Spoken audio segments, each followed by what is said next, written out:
Ah. Le Moussard d'aujourd'hui nous cite un verset de la Paracha Kitavo.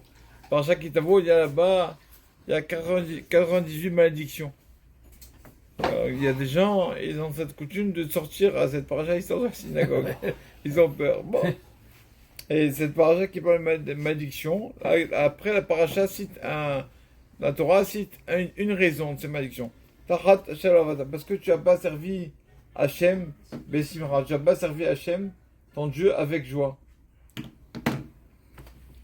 Quand tu n'as pas servi ton Dieu avec joie, il y a 90 malédictions. Donc nous allons montrer l'importance de la joie. Même pas que dans la vie, dans les mitzvot, la Torah et les mitzvot, quand je fais la prière, encore je dois faire charrer, non, je fais les choses avec joie. On dit qu'il y a une allusion dans ce verset, Tahat Asher, puisque tu n'as pas servi Hachem, ton Hachem avec ton Dieu. Le mot Tahat en hébreu veut dire aussi en dessous. Et Asher, lettre qui vient après Asher. Après le Aleph dans l'alphabet vient le Bet. Après le Shin vient le Tav. Après le Resh vient le Shin, ça fait Shabbat.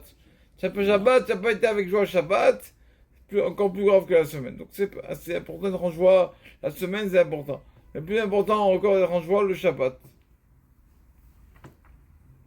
Alors vous avez savoir, un homme qui sert son Dieu avec tristesse, c'est comme un serviteur qui sert son maître avec un visage un peu énervé.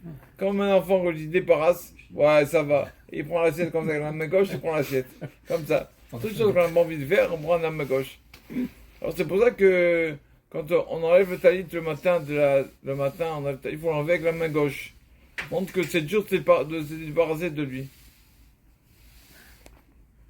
On descend de la téva, on descend de la gauche aussi, parce que comme ça, quand quelqu'un est officiant, il descend de la téva, il descend de la gauche. On dirait que c'est dur de se séparer.